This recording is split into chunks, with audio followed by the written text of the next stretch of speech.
My daughter, Emily Christine Jerry, was born February 24th of 2004.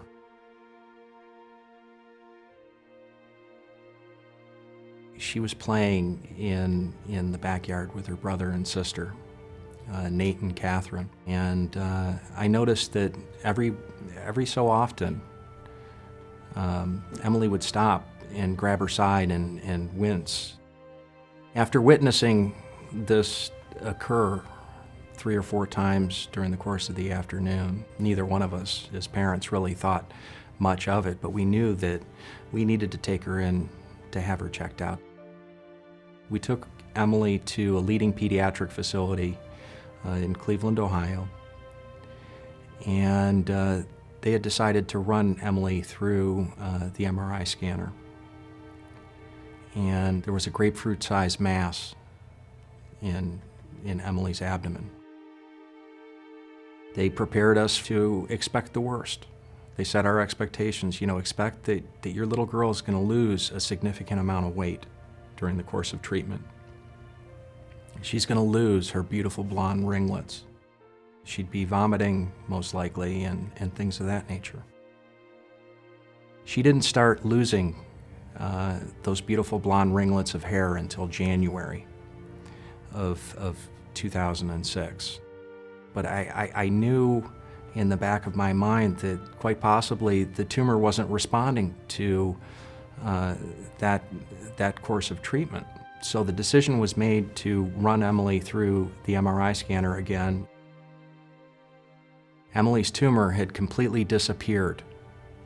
There wasn't even any residual scar tissue remaining in her abdomen that they had anticipated.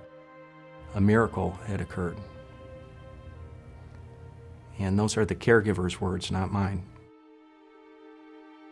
At this point, they recommended one final 3-day round of chemotherapy, just to make sure that there wasn't any residual cancer cells remaining. I arrived about 10 or 15 minutes after they had started Emily's IV that day. And when I walked into Emily's treatment room, Emily was unconscious. I was thinking to myself, how could this have happened? I mean, she was just fine. What was found to have happened was the clinical pharmacy that day ran out of standard bags of saline with 0.9% sodium chloride. And so this young pharmacy technician decided to take an empty compounding bag, and she saw 3 vials of what's called hypertonic saline, which is 23.4% in concentration. She filled this empty compounding bag with those 3 vials of hypertonic saline and used that as the base solution for Emily's chemotherapy that day. She thought she was doing the right thing. That Wednesday was when my wife and I had to make the most difficult decision of our lives, which was, after multiple EEGs showed little to no brain activity, the decision was made to take Emily off of life support. That day is still a blur to me emotionally. I was packing some of Emily's things from her treatment room into the back of our SUV, which happened to be parked on the top floor of the parking garage at the facility that day. And I saw the car seat in the back of that SUV, and I was thinking, maybe I should just take a flying leap off this parking garage and go and join my little girl. I'd never had those kind of thoughts or feelings before in my life.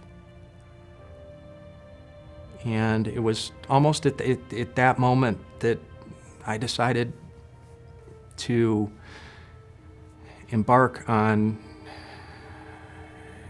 this career. I don't want to say that it was chosen, that I chose it. I believe it was chosen for me.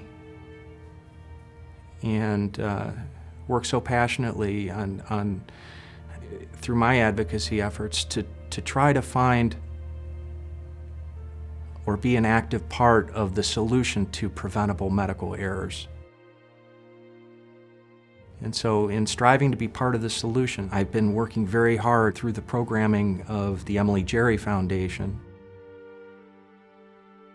I believe that we can get to 0 deaths in the United States from preventable medical errors, because they're just that,